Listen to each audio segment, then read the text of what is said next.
Hey, what's up? This is Ellse, and you're now watching 416 Interviews.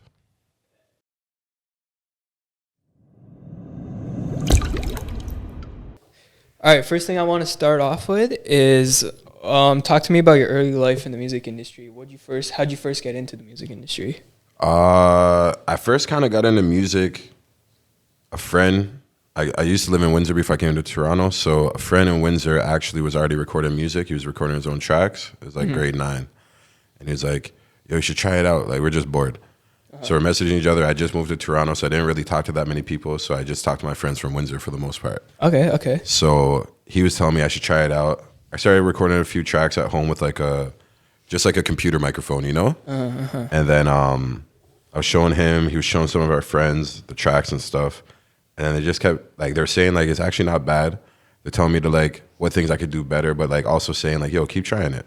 So then I kind of kept doing it more and more, and I started realizing it was a good coping mechanism for me. So that's kind of how I appreciated it. And then I had people that supported me, so it just made me want to try it, to pursue it, you know? I bet. So being an artist, audio engineer, and a videographer, Yeah. what did you, like, first get into? I got into videography. So before my friend reached out to me, I used to play basketball a lot. And I used to do basketball tricks like And One or Harlem Globetrotters, you know? So I have like 40 videos on YouTube under a different pseudonym. And it's just me dribbling a basketball, going to basketball courts, thinking I'm a guy.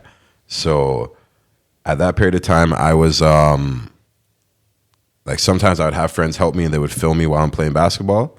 And a lot of times I would just put my phone down or whatever device I had at the time and record while I'm playing and then just edit the footage. So that's how I kind of first got into video editing. I already had friends that made music as I got a little bit older. They wanted me to kind of help them with doing music videos. So that's kind of how I segued into it. I bet. Then how did you get into the audio engineering? So for myself, I realized that I'm a very picky person and I'm a hands-on person. So if I can't really, I would rather know what I'm doing so I can explain it to somebody.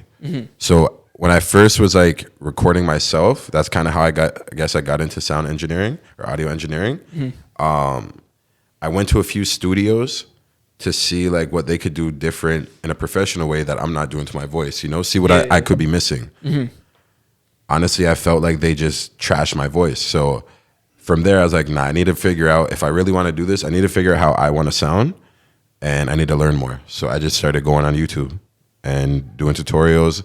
I just kept recording songs and mixes were getting better gradually and then things started making more sense. Okay, bet. And then, so when did you start creating music yourself then? It would have been when I was in like grade 9. I would say grade 9, but when I became an adult, I would say basically, or when I already graduated high school, is when I decided to really try to take it serious. Because now, like, I don't really have the hoop dreams that I used to have. You know, like even like the little tours and stuff I was doing, the street ball world was kind of dying down. It was kind of a dead market. So I was kind of leaving it alone, just doing it for fun. And then that kind of segued into me getting into like being an artist. Okay, bet. All right, so then let me ask you, since when did your focus shift into audio engineering and videography rather than, you know, than like solely being an artist? Yeah, exactly. In 2018, either 2017 or 2018, I rented out a studio space in Scarborough. All right. For me and my friends to work on music. So at these times, I wasn't really marketing that I was even an audio engineer. I didn't know that I was an audio engineer, to be honest.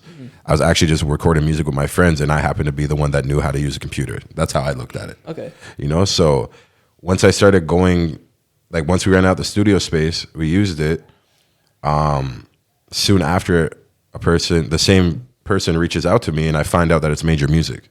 So they're asking me if I'm actually still engineering and if I'd actually be interested in taking on a role because there's an opportunity. So at first I was like, I'm not really sure because I don't even really know what I'm doing. Like, you know, I'm doing everything by ear and nothing's by like a standard that you would learn in school, you know? So I'm like, I don't know. At the same time, I'm like, this must be an opportunity for me to network or something. This must just be an opportunity for me.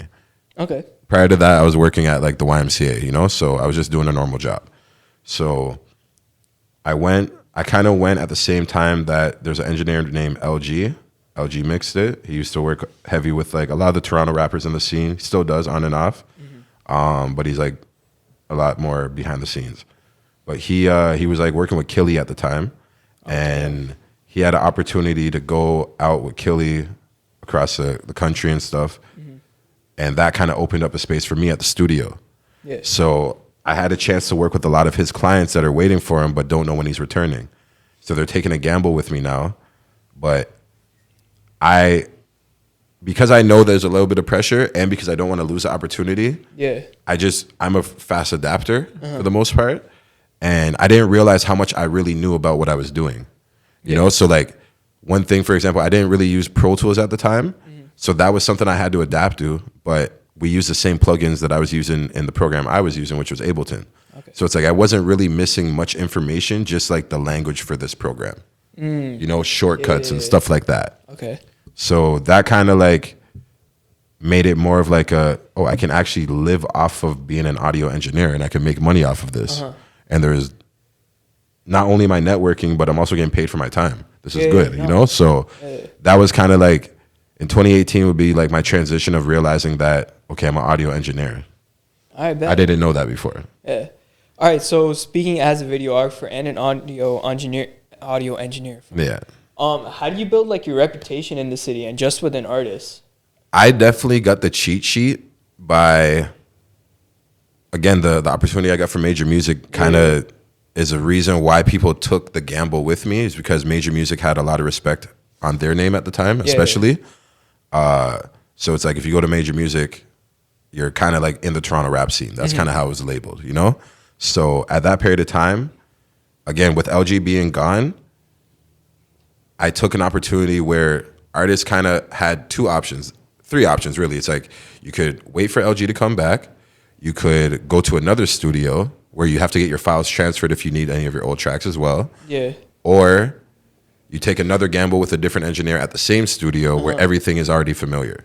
Oh, okay. Except the person, basically, which is a big deal, right? So a lot of it was like more surprising because I know a lot of people. Like I've been in the city since high school and I've been playing basketball. So that made me travel the city a lot. And a lot of rappers used to play basketball. Like, you know, on average. For what I know, a lot of rappers played basketball at some point. So I usually cross paths with mutual friends that their friends rap or they rap. And maybe I didn't even know that they rapped either, you know? Yeah. So that was kind of like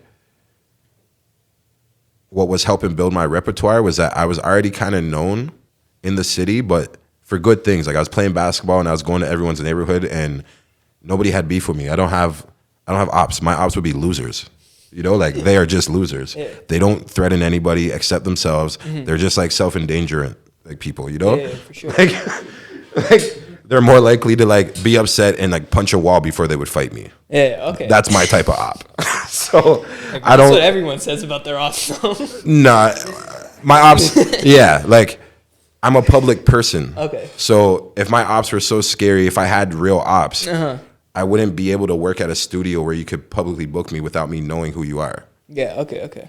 So it's like these ops that people have, like some people have real ops, but they've done a lot more real things in their situation to create those situations. Yeah. People just don't like me out of the sheer fact of like, I don't have time for them. And they get offended. Okay. But it's like, I'm sorry. Yeah. I had a life before I even knew you. You know, so while I'm working on my life, you're just like another person that's a part of it. And you could be valuable, but when I already have so much value going on and so many things I already choose to value, I can't really make everybody important. You know, so people get emotional because they thought that they were that special. Yeah, facts. You know, and then they realize they're not. So it's just, that's about, I don't know, the city's just funny like that. Yeah. All right. In your Spotify bio, you say you've worked with like, you know, Casper TNG, Bvlly, RIP, Duvy, Tory, all these mans. What's it like working with all these artists? You're basically joining their vibe. So each each artist has their own energy and their own group of friends that have their own style and like the way that they like to get themselves ready for a session. Some guys like to sip lean, which is cough syrup. Yeah. Some people like to sip balloons, which is called whippets. Oh, okay. Right? Yeah. So you really don't know what you're getting into in terms of like the environment, but as long as you stay true to yourself and you don't indulge in things that you don't know about or don't really want to indulge in, it's pretty cool to just see people vibe out, do their thing. As long as they're not feeling judged, they're comfortable, right? Yeah. So I have my own poisons. I smoke a lot of weed. So as long as I could do my thing while you do your thing, we're good, you know? Sometimes like certain artists might come, like they might be there at like noon or 1 p.m. to start that session for the day. And they might want to drink with you because they plan to drink during their session. So they have Hennessy for breakfast or lunch. You know, it's like, I'm okay. I have like 3 more sessions later on today, maybe, you know? I don't think I could do that. Or, you know, you get to a point where like if you're really just having fun, you might sip. You might be drunk all day. You know, it's a crazy environment. So it's fun though. There's not really, meeting them in person gives you a better perspective of who they are versus who you see online, because Drake's like the biggest example of it. Like some of these guys are just actors, right? Drake's an actor, right? So he really showcased what it is to play a role and become that person. You know, like he wasn't the coolest guy at first, and now he's like the coolest guy. You know, like people want to be his friend for no reason, just because he's Drake. You know, like not no reason, but like kind of no reason. Like if you don't really know much about him personally to hold a convo, then what makes you want to be his friend? You know, so it's kind of for no reason. All right, bet. You got any stories you're willing to share about like your time working with like Bvlly or any of these other artists that I just? Like how about this instead? I probably wouldn't say any names. I'll tell a story. Okay. But I won't say a name. All right, bet. So I'll give one hint, and if people know me, they know me.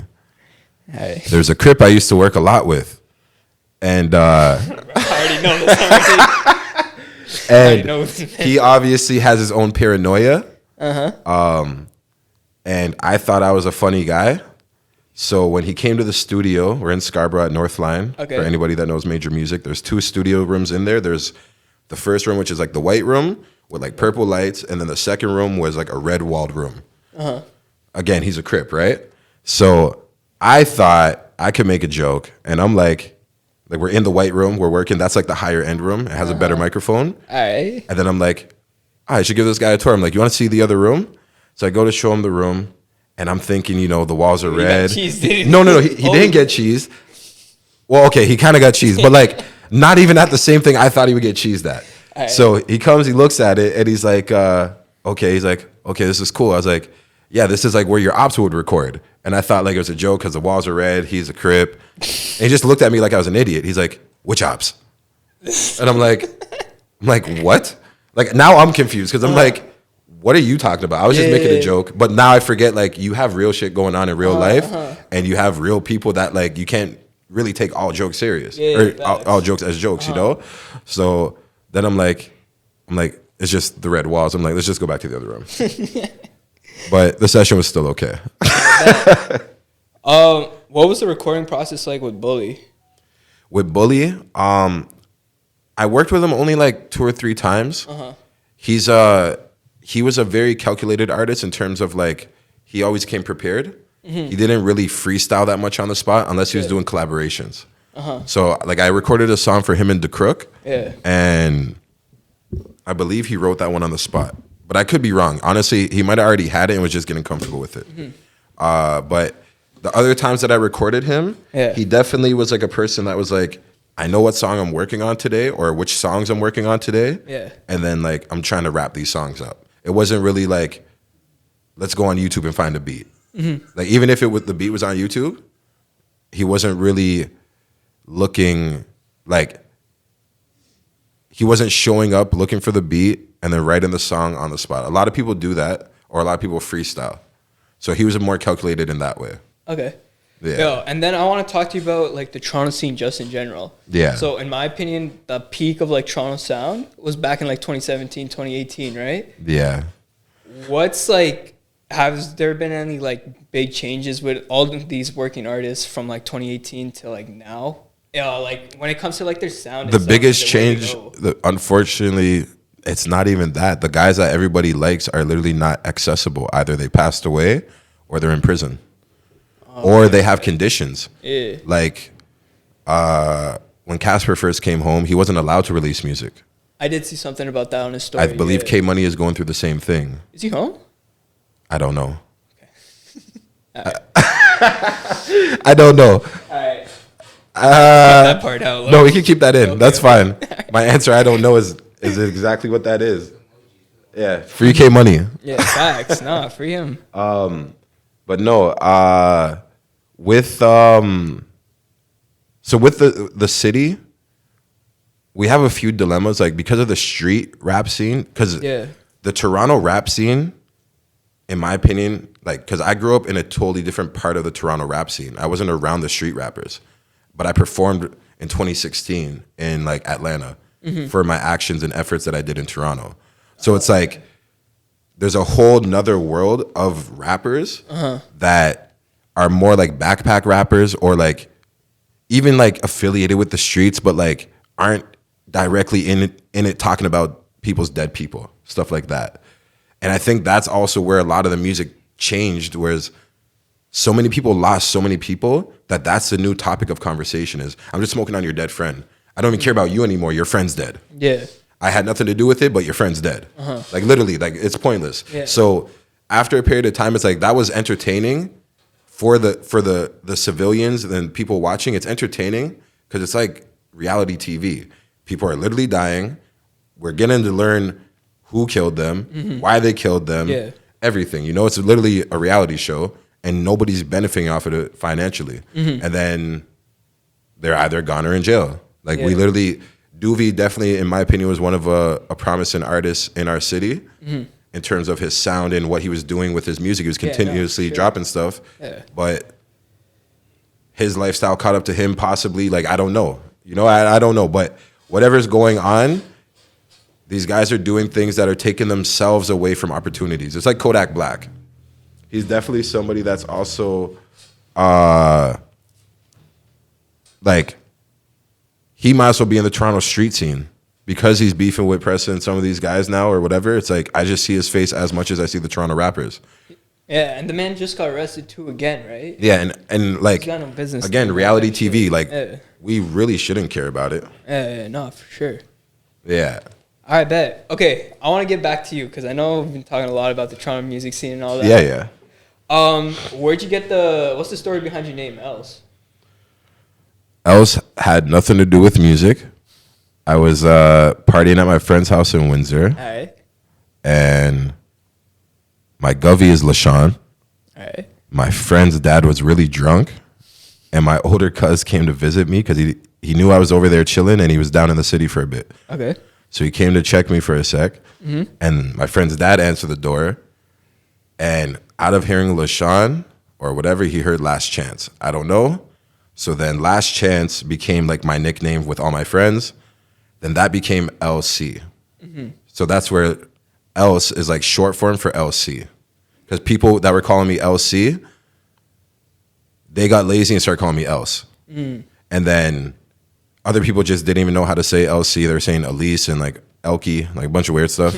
I also didn't spell it grammatically correct, so I get it. Okay. My fault too. So I rebranded to Ellse. But you'll still hear people now just call me Elsie. So it just happens. But the brand now is just Ellse, and it has nothing to do with music. And then let's talk about your creative process when it comes to creating a song. Are you a freestyler? Are you a writer? Honestly, I feel like if I really, really like the beat and I don't find it in the studio, I'm a writer. If I like the beat and I'm in the studio, then I'll freestyle and write at the same time, like a mix. If I'm at home, then I'll most likely just freestyle because I don't have to like run back and forth to the booth. So it's just different. It depends on my environment and it depends on what I'm influenced off of, to be honest. certain drugs give you different hindsights. I bet. And then, yo, as an audio engineer, how picky are you when it comes to like the beats you're making music over? So as an artist or audio engineer? What do you mean? As an artist. So no, Okay. I was talking about, you know, Like when I record my own tracks. Yeah. You know what? I really dabble with music and I experiment a lot. So I'm picky because I have like a standard of like how the drums should kind of sound, how they're mixed in. I'm picky in that way because of the audio engineering, I guess. But as an artist, I almost like to challenge myself. I used to do this thing on YouTube. I kind of did it briefly. It's called like Type Beat Roulette. And what I would do is literally go to the studio or like if a session flopped, I have 2 hours to myself now. Yeah. So I will search like a type beat and it's based on the picture how I'm choosing it. Whatever beat I play, I have to just try to bang out a song. Okay. And I would treat it like I have my own session that I'm paying for. And it taught me to write faster, but still make sense and still do things like just to like fine tune my own craft. So I would say the creative process is all over the place. It's all over the place, but if I'm collabing with people, 100%, 9 times out of 10, I'm usually in the studio with them because my days are scattered. So if somebody sends me an open verse, I'm probably going to forget about it, even though I want to do it. But if you're in the studio with me, we can just create it and I can't forget. I bet. Basically. Okay. Yo, you're pretty well connected in the city and stuff, right? What artist would you want to work with? It doesn't necessarily have to be in Toronto, but like what artist would you want to collaborate with? Your dream collab, you know? My dream collab, once upon a time, was Kanye West, but he's lost his shit. And I don't want to be that affiliated to him at this point in time. I need the Jews. But no, I would say Chance the Rapper is still like at the top of my list, even though he kind of he stopped caring about music. Like he got what he needed out of it for his soul, so he's kind of done with it in a sense. But he's somebody I really wanted to work with. All right, let's talk about Toronto scene now. If you wanted to collaborate or you wanted to feature someone on your song, who would it be? This is an unfair one, and I'm going for it because nobody could say shit about it. Houdini, 1000%, is somebody I would have actually done an actual like vocal track with. Because I got to record him once, but like I never. What was that? Honestly, I didn't even know that shit wasn't even on your Spotify by or nothing. Because they never released a song, so I don't really talk about it. Okay. Honestly, I was really tired that session. These guys showed up at like 4 a.m. Damn. After the club lit. And yeah, he actually, one thing I remember, and I feel bad now because I was so tired, I did not care. But I remember Houdini specifically came up to me. He's like, "Fam, wake up, wake up." And I'm like, "Fam, I'm good." And he's like I'm just there, you know, I'm like sloshed. And then he's like, "Fam," he's like, "I'm going to wake you up. Trust me." He's like, "You have the best artist in the building." It didn't wake me up. I'm not going to lie. I was beat. But like his personality that's something I'll always remember because I only really met him like twice, you know? So his personality was very charismatic and he wasn't doing it in a rude way. He was like joking and like, you know, a lot of people could have been very offended by that because it's like at that time they're at a peak too, right? Yeah. So it's like he could have been offended, whatever. It could have been maybe a bigger issue, but he's seen where I was coming from too, so it worked out. And he was super chill. It was like him, Jay Neat, and then like there's another rapper, R.I.P. Lil D. He was there as well.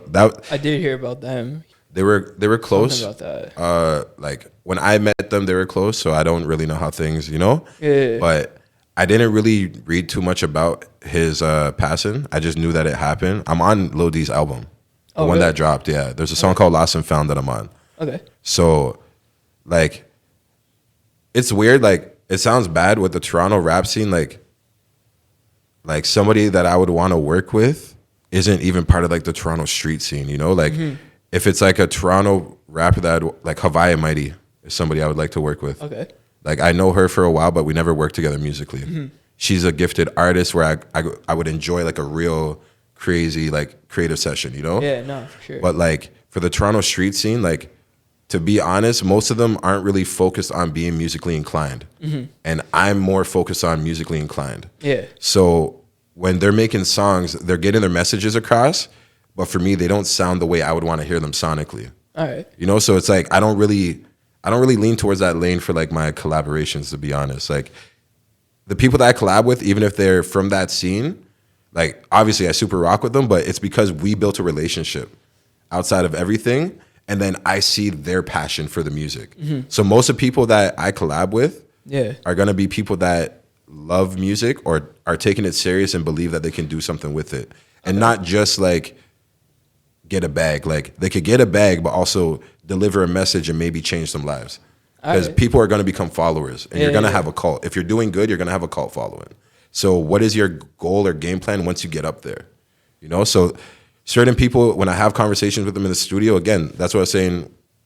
I get to learn more about them and realize like the type of people they are. It's like, oh, you're a troll. Like you just do this for fun. Yeah. You actually have so much common sense, you know? So it's like, it's different when you get to be behind the scenes with them. Because then it like, you get a different value and appreciation for them. Okay. Oh, then let me ask you this. Since you were talking about all the trolling and you don't really fuck with that shit, what do you think about Top 5's career? Because the man... I don't think of Top 5's career. Top 5... Okay, so let me say run then. His run. You know what? So the Toronto street rap scene, the biggest problem to me is that they're relying on criminal activity, being caught for it, and then being marketed by the news for clout. Because that's a free marketing campaign. They're not thinking about their time that they're losing or anything, but that's the campaign for them. Now, with Top 5, I've never thought he was a good artist. He might have good bars sometimes. I've never given him that chance. I can't lie to you. I've recorded him a few times back in the day, and then we just ended on bad terms because his energy's weird, and that's what he does. He just tries to like finesse. So for me, it's like I can't even have appreciation for him, but I can say that he is really good at getting attention. I was going to say he was a really good marketer. Exactly. Yeah. But marketing in what way? Like, where is he? Like, how good of a marketer were you? Yeah, fair enough. You know? So it's kind of a double-edged sword. Like, be a great marketer if you're doing all those things, but find your way out if that's what you're going to be doing. Yeah, for sure. Or, you know, like some of these guys just commit their crimes when they're minors, so it doesn't affect them as an adult. Sounds messed up. Not saying to do it, but it's what's happening. So if that's the lifestyle you're living, if that's the approach you went, not that you're smarter than them, but you're a bit smarter than them at least. Yeah. You know, like Top 5 is a grown man now. Like poor decisions. All right. I want to ask you, what's your advice for new artists coming into the game or just getting into like the music scene here in Toronto, just in general? Make the music that you want to make and find the audience that wants to hear it. Don't make music that you think people want to hear, or like don't make music that you think is cool. Like you could do that in a sense as long as it's relevant to you. Okay. Like I'm not gonna go out there and say I'm smoking on these dead guys. Like don't do it for views is what you're saying. Like I definitely have no reason to name drop anybody because nobody's done me any malice or anything bad. So it's like I would be weird to just be like, I'm smoking on this pack and whatever. You know, even it's risky for like camera guys and stuff. Like you have to be careful if you're mingling with the artists as well because their enemies can't get to them. So they might just get to you. Okay. You know, so like I think that's kind of what helped me a lot with my relationship building was you almost like keep an imaginary boundary of like, okay, it's getting a little too close. So you're talking about shit that I don't really want to affiliate with, and I don't want people to think I'm co-signing. So like I could record everybody. I've recorded everybody's ops, you know, like it is what it is, but they all individually know, not all, but most of them all individually know that I don't really care to set them up. It's not that valuable for me. Like by doing that, I have to literally change my whole life. It ruins my whole music opportunities for everything I've been doing this whole period of time. Like the money that people try to offer you isn't worth it. Yeah. That's another crazy story. Have you been offered money? Yes. To like set people up? Yeah. Damn. Yeah. Hey, what's the most you've ever been offered? 10,000. What the hell is that? Disrespectful. I'm a grown ass man. They don't know how hungry people are, and some people will get scared of the fact that these are possibilities, and they know that these are possibilities because they've thought to maybe do it. Yeah, no, for sure. You know, so they know if they're thinking about it that maybe the other people are too. They just don't.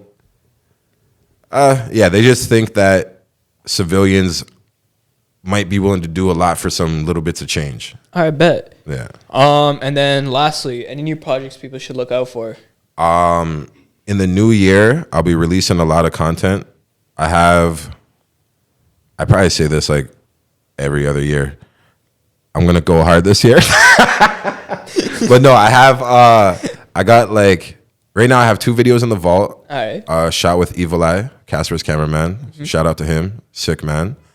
And I'm just trying to collect as the time passes. I'm just trying to fill up the vault. Okay. And then I'm gonna start my rollout probably like within the first quarter of the new year. I bet. Yeah. Hope you could keep up. I'm winning this race, 2 hands on the wheel. I got my seat up. If I had options, they'd be mad they couldn't defeat us. I